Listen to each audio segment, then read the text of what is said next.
神奈川の相模原で木工雑貨を制作している小鳥社の木下と言います。普段木工で本当いろんなことをやっていて、木工雑貨を作るんだけど、そのネットで販売するものもやるし、いろんな方から注文、オーダーを受けるんですね。で、大きいものからちっちゃいものまでやってるんだけども、一般のお客様だと、その名前が入るどんぐりのガラガラだったり、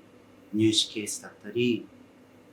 食パンの形をした時計だったり、本当いろんなものを作っているんですね。自分でも覚えきれないぐらい。今まで独立してから一番大きいのは二段ベッドだったり、あと椅子だったり、木馬だったり、あと仏壇だったり、いろんなものを作ってますかね。ソーイングセットになってて、針も入ってて、糸巻きもついてま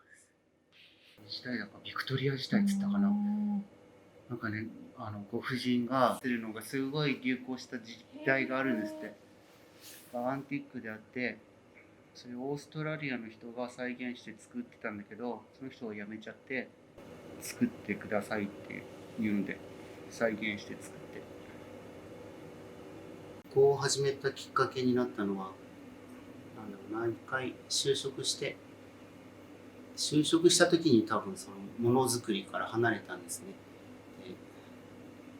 それでいろいろストレスになって、まだ6畳一間で生活してたけど、そこでいろんなものをコツコツやっぱり作り始めてっていう時に、展示会場で無垢の家具を作っている会社と出会って、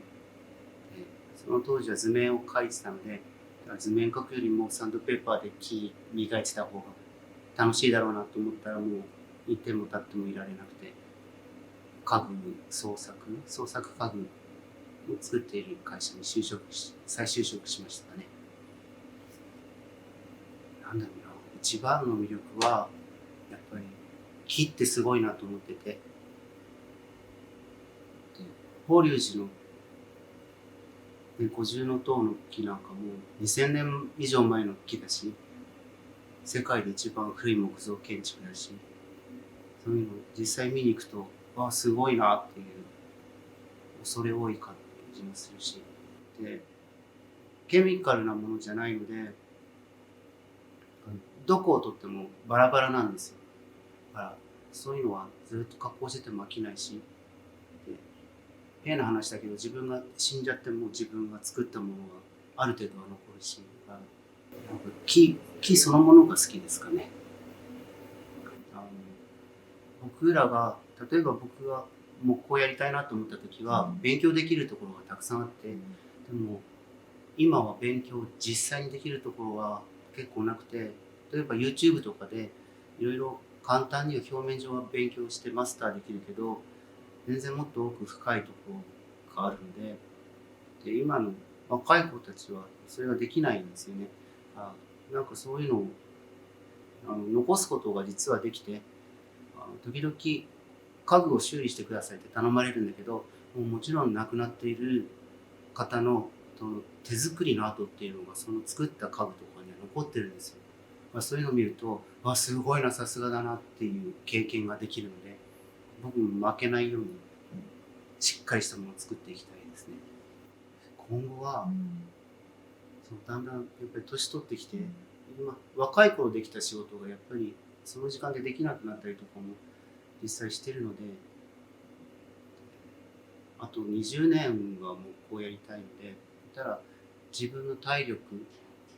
に見合った木工って何なのかなってずっと考えてて、そうすると量産っていうよりは、なんか一個一個誰にも作れないものっ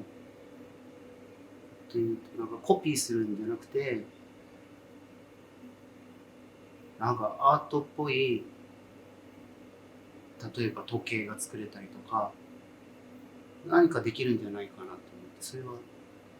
ろいろ考えてるところですかね。20年ぐらい前に作ったやつ。すごい強いんですよ。強いというか、全然座っても何しても平気で。ブビンガってアフリカの木で、で、これが何なんだろうな。奈良じゃなくてクヌギかなんかだと思うんだけど。